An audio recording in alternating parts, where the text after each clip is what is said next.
Bonjour Jean-Luc. Bonjour Irina. Merci d'être là avec nous aujourd'hui au Dialogue franco-russe. Vous êtes ancien agent de la DST entre 72 et 86. Vous décrivez votre expérience dans l'ouvrage intitulé « Un rebelle à la DST ».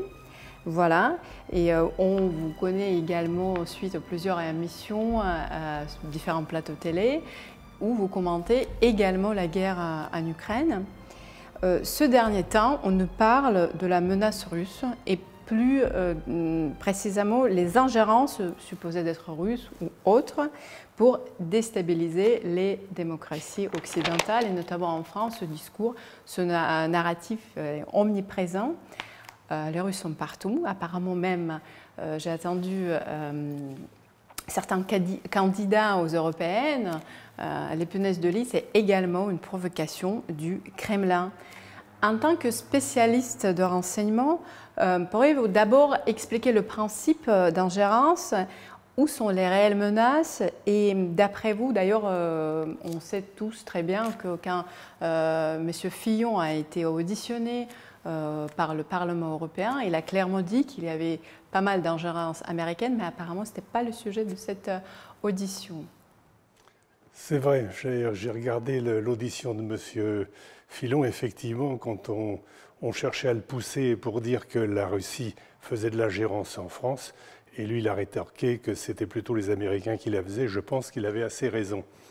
De l'ingérence, il y en a de tous les pays, et les services de renseignement sont faits pour ça, pour recruter des informateurs et pour essayer de faire pencher les décisions des gouvernements étrangers dans le sens de leurs intérêts et pas contre eux. Donc que les Russes fassent de l'ingérence, j'y vois quelque chose de tout à fait normal, mais ils ne sont pas les seuls. Et quand on prend par exemple les USA et leur programme de Young Leader, qu'est-ce que c'est sinon de l'ingérence? Quand on prend des jeunes étudiants pleins d'avenir, qu'on leur offre des billets d'avion pour aller là-bas, des bons séjours, des bonnes conférences, et qu'on leur propose de faire partie d'associations promouvant les intérêts américains, qu'est-ce que c'est d'autre que de l'ingérence? Donc on peut reprocher, ce qu'on peut reprocher aux Russes, ben, on le reproche aussi on le constate que la même chose est faite du côté des Américains. Et pour moi, que les services de renseignement cherchent à travailler pour avoir des gens promouvant leurs intérêts, ça me semble tout à fait normal. Et les Russes le font, comme les Américains, comme les Anglais, comme tous les services. Comme les Chinois doivent le faire aussi. Que pensez-vous de la menace russe? Est-ce qu'elle existe? Est-ce qu'elle est réelle pour la France aujourd'hui? J'ai déjà eu l'occasion de dire sur le plateau de LCI que je ne croyais absolument pas à une menace militaire de la Russie sur l'Europe. On se demande d'ailleurs qu'est-ce qu'ils viendraient y faire. Je pense qu'ils ont d'autres intérêts de développer leur pays à eux. C'est ce qu'ils sont en train de faire. Ils sont en train de se surindustrialiser. Et j'avais déjà eu l'occasion de dire que les objectifs de Vladimir Poutine et de son gouvernement, c'est de développer leur industrie pour pouvoir faire fabriquer chez eux tout ce qu'ils ont besoin et ne plus dépendre du tout de l'Occident, qu'il les a d'ailleurs bien aidés avec les sanctions, parce que les sanctions, elles sont plus pour l'Europe que pour la Russie. Avec les sanctions, la Russie a développé son industrialisation. On peut le voir d'ailleurs récemment avec ce problème des méthaniers. Les Américains ont mis des sanctions pour empêcher les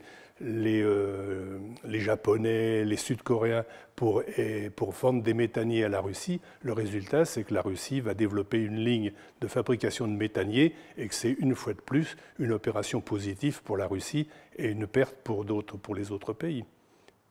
En ce qui concerne les dernières déclarations du président Macron, et notamment, j'ai posé cette question à plusieurs experts au Dialogue franco-russe, ces déclarations qui sont jugées quand même inquiétantes par rapport à l'envoi des troupes au sol.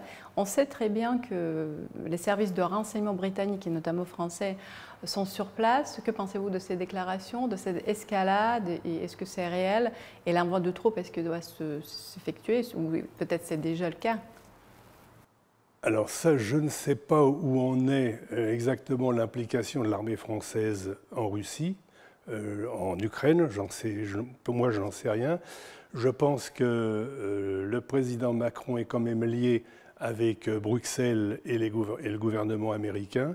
Je ne sais pas si ce qu'il dit, ce sont sa propre opinion ou qu'il aide des puissances étrangères. Ce que je pense de ça, c'est que la guerre va finir, à la fin de l'année 24 ou 25, elle va finir par une victoire de la Russie. Après les guerres, il y a un traité et il y a une réconciliation.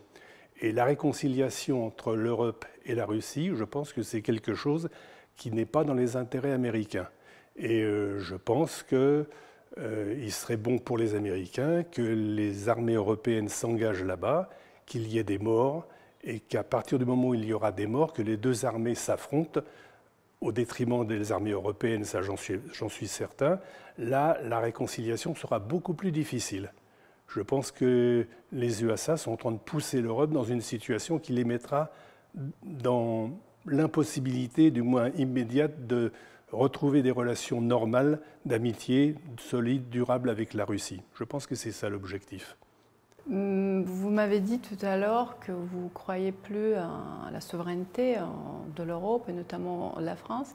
Est-ce qu'il y a quand même, peut-être à votre avis, des leaders, des chefs en Occident et notamment en France pour justement faire revenir, rendre « Make America Great Again »,« Make la France Great Again » quelque chose, quelqu'un qui pourrait le faire? Actuellement, je ne le vois pas.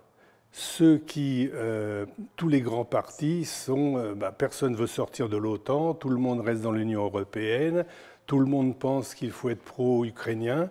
Les seuls partis politiques qui ont des idées différentes dans ce domaine sont des partis qui rassemblent 1-2%, c'est-à-dire qui n'ont aucune chance d'arriver au pouvoir. Donc pour l'instant, je vois pas de solution. Je sais que dans ce pays, il y a beaucoup de gens qui ont gardé pour la Russie des sentiments d'amitié, qui pensent que naturellement c'était une grave erreur d'engager cette guerre, qu'elle était perdue d'avance. Quand on entend contrairement à ce que M. Le Maire disait, quand on étudie les déclarations et les livres de M. Jacques Sapir, économiste qui connaît bien les Russies, je pense qu'il était... la guerre était perdue d'entrée si on voit les données économiques de l'Ukraine et de la Russie. C'était une guerre perdue d'avance. Et on en a la preuve maintenant. En France, je suis désolé de constater que je ne vois pas d'un renouveau pour l'instant. Mais je suis sûr qu'il y a... Je compte plus sur les hommes et femmes politiques qui ont 30-40 ans actuellement, sur les trentenaires, les quarantenaires, pour avoir un renouveau plus tard. Mais actuellement, au jour d'aujourd'hui, je ne vois pas de solution. C'est justement le nouveau gouvernement, c'est un gouvernement jeune. Oui, c'est un gouvernement jeune, mais c'est un gouvernement qui reste sur des positions anciennes, qui ne bouge pas. Que ce soit M. Attal, par exemple, dont on murmure qui serait le prochain candidat, ou M. Bardella, ou Mme Le Pen, tous les trois n'ont pas expliqué qu'ils voulaient sortir de l'OTAN, qu'ils voulaient prendre de la distance avec l'Union européenne et qu'ils voulaient changer la politique de la France vis-à-vis de la guerre Ukraine-Russie. Ils sont sur les mêmes positions que le gouvernement, donc je ne vois pas ce qu'ils pourraient faire. Bruno Le Maire, tout récemment, a réitéré son propos par rapport à l'économie russe, puisqu'il voulait mettre à genoux l'économie russe, on se souvient, il y a 2 ans. Où sont les intérêts de la France dans cette affaire? Est-ce qu'il est vraiment important pour la France d'intervenir en Ukraine? Est-ce que c'est son problème? Ça, je ne peux vous parler que de mon opinion personnelle. Bien sûr. Mon opinion personnelle est qu'on devait rester sur une prudente réserve pour justement être en mesure, une fois que la guerre était vers la fin, de pouvoir se poser en négociateur et d'apporter des solutions. Je pense que compte tenu des positions qui ont été prises par le gouvernement français, ni les Russes ni les Ukrainiens d'ailleurs n'ont aucune confiance dans notre pays. Il est hors de question, je ne pense pas qu'il soit question qu'on puisse jouer un rôle quelconque pour la fin de cette guerre. On va parler un petit peu de votre livre, Aux rebelles à la DST. En tant que spécialiste de renseignement, vous décrivez votre expérience, votre carrière dans ce livre. Et ça m'a rappelé quelques passages. On a présenté le livre sur Poutine de Frédéric Pons il y a quelques années au Dialogue franco-russe, où il décrivait les années du président russe quand il servait pour les services, qu'il travaillait pour les services en Allemagne. Et c'est un peu la même description, le même quotidien, un peu la routine administrative, même parfois ennuyeux. Est-ce qu'on fantasme beaucoup votre métier? On imagine les espions partout. Comment ça se passe dans le quotidien? Comment c'était? Alors, il y a beaucoup de fantasmes, effectivement. Au quotidien, c'est un travail à la fois de bureaucratie et de contact. Il faut le boulot de contre-espion, du moins celui que je faisais à l'époque à la DST, c'était un travail de contact et de voir le maximum de gens, de voir si on pouvait les recruter pour travailler pour la DST. En général, on y arrivait. Et après, il fallait, quand on voyait les gens, il fallait écrire. C'est un travail où il y a énormément de rédaction à faire, de rédaction très précise. Comme j'ai déjà eu l'occasion de le dire, tous nos rapports étaient sourcés. Il n'y avait pas de conditionnel. Les gens, on écrivait exactement ce que les gens nous disaient afin que les échelons supérieurs dans la hiérarchie de la maison puissent ensuite analyser les données qu'on leur transmettait. Alors il y a effectivement beaucoup de fantasmes. On n'est pas des James Bond, hein, pas du tout. Hein. Pas tous, mais peut-être. Oui, de temps en temps. De temps en temps, il y a les interpellations. Alors quand j'étais dans l'antiterrorisme, c'était différent, c'était un peu plus sportif. On avait pas mal d'interpellations sur lesquelles il fallait y aller avec beaucoup de précautions parce que les gens qu'on interpellait pouvaient être armés et dangereux. On ne pouvait jamais maîtriser la façon dont ils allaient réagir quand on venait les interpeller. Et puis il y avait des périodes d'interrogatoire, aussi dans le contre-espionnage, il y avait des périodes d'interrogatoire qui étaient très intéressantes à vivre, parce qu'un interrogatoire, c'est une épreuve psychologique, et j'ai toujours, moi, trouvé ça très enrichissant. C'était une des belles parties du travail, quoi. Est-ce que votre métier a évolué avec le progrès, avec l'Internet? Est-ce que vous pensez que vos collègues d'aujourd'hui, leur carrière, entre guillemets, plus intéressante ou pas du tout? Ou c'est la même chose? Je l'ignore, parce que j'en fais plus partie maintenant et depuis de longues années. J'ai quitté la police en 1991. Depuis, il y a eu de l'eau sous les ponts, comme on dit. À mon époque, il n'y avait pas d'ordinateur, on avait le téléphone et puis et nos capacités intellectuelles, c'est tout. Donc on se débrouillait avec ça et en fait c'était largement suffisant. Maintenant, il y a énormément de moyens électroniques, de puissants moyens, ce qui fait que le travail a dû effectivement énormément changer. Moi, j'ai suivi ça sur un plan personnel, parce que je travaillais aussi avec les réseaux sociaux, les ordinateurs et tout ça. Et je suppose qu'effectivement, le travail de mes collègues à la DGSI maintenant a considérablement évolué, a considérablement changé. Est-ce que c'était mieux, est-ce que c'est mieux maintenant ou c'était mieux avant? Je ne sais pas. Mais moi, j'ai vécu de belles années à mon époque et j'espère que les collègues de la DGSI ont autant de plaisir à travailler dans le service actuel que moi je l'ai eu il y a 30 ou 40 ans de ça. Ce sont toujours les mêmes critères de choix, de sélection d'un candidat?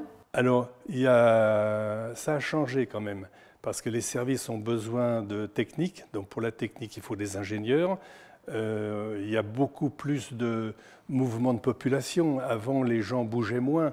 On avait nos traducteurs en russe, en arabe, en anglais, dans les langues courantes.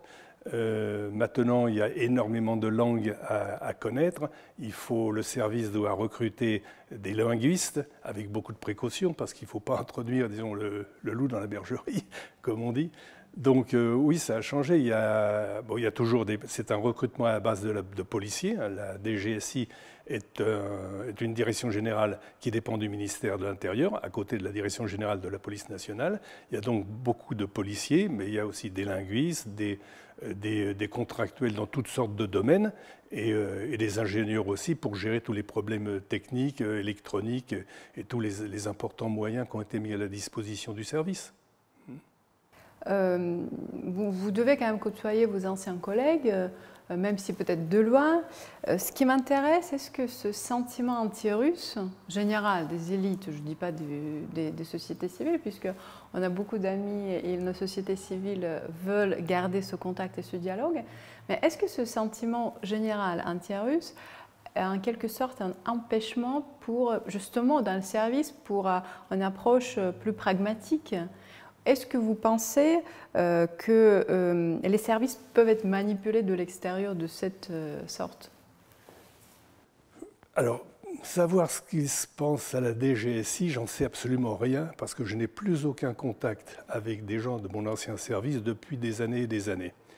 Par contre, j'ai des contacts avec des anciens collègues de la DST, et je peux vous dire que parmi ceux-là, on est tout un groupe où il n'y a absolument aucune animosité contre la Russie, plutôt le sentiment que notre pays fait une erreur en s'opposant aux gens qui dirigent la Russie.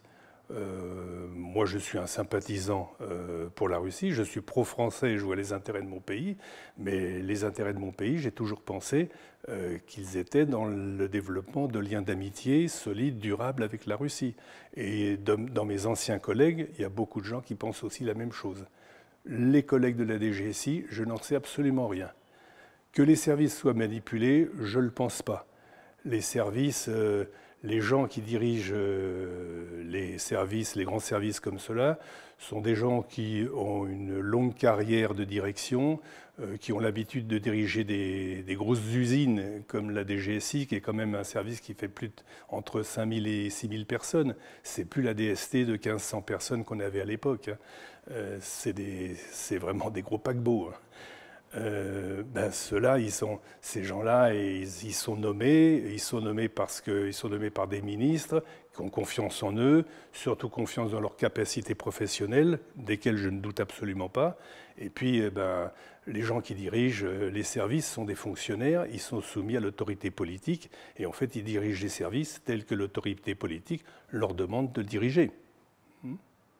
On vit cette escalade verbale et pas que depuis un certain temps entre la Russie et la France, entre la Russie et le monde. Roland Lombardi a fait une conférence l'année dernière au Dialogue franco-russe, spécialiste du Moyen-Orient. On a beaucoup parlé de la Russie, de son rôle, et notamment il a dit une phrase intéressante. Il a dit que avant février 2022, toutes les informations que les services français recevaient de Syrie, c'était des sources russes. Est-ce que vous pensez, mais c'était avant février 2022, est-ce que vous pensez, d'après votre expérience, que nos services se parlent sur des sujets vraiment importants encore? Puisqu'on voit que les diplomates se parlent mais peu, ou peut-être même pas. Est-ce que les services qui sont à l'ombre, est-ce qu'ils travaillent encore ensemble? Je suis absolument certain qu'il y a actuellement des contacts entre la CIA et le département d'État et des gens du SVR ou du FSB. Ça, c'est à peu près certain. Ça se passe toujours comme ça. Les contacts ne sont jamais rompus. Pendant la guerre froide, il y avait ce qu'on appelait le téléphone rouge à la suite de la crise de Cuba, qui n'a pas été du tout une défaite pour l'Union soviétique, puisque s'ils ont retiré leurs fusées de Cuba, les Américains ont retiré leurs fusées de Turquie, ce qu'on a su beaucoup plus tard. Mais à cette époque-là, il y a des liens qui ont été mis en place entre les Américains et les Russes pour éviter une escalade, un accident quelconque. Et ça a fonctionné, puisque ce qu'on craignait, c'était le développement d'une guerre nucléaire, et ça n'a pas eu lieu, grâce aux équipes américaines et aux équipes de l'Union soviétique à l'époque. Je pense que les Américains sont des gens très réalistes et très pragmatiques. Je pense qu'ils ont parfaitement compris que la guerre était perdue pour l'Ukraine et qu'ils cherchent à gérer l'après. Et pour gérer l'après, il est automatique, obligatoire qu'il y ait des contacts entre les services américains et les services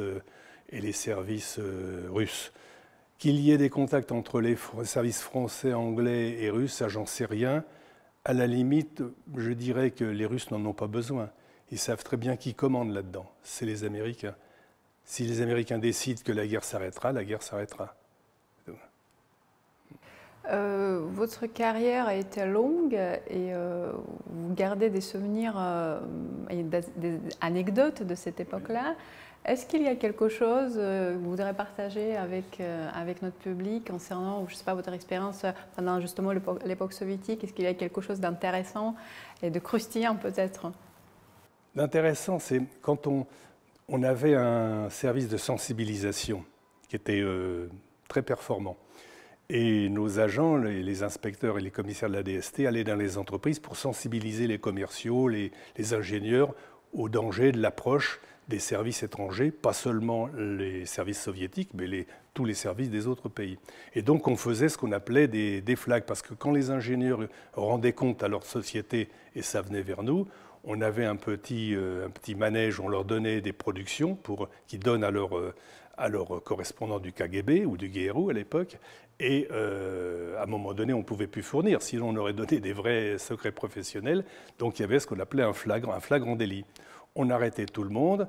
Le diplomate qui était sous couverture KGB ou GRU venait dans nos locaux et on attendait 2, 3 heures ou 4 heures que le ministère des Affaires étrangères nous envoie l'arrêté d'expulsion qu'on signifiait au diplomate qui repartait chez lui et 2, 3 jours après, il prenait l'avion pour Moscou.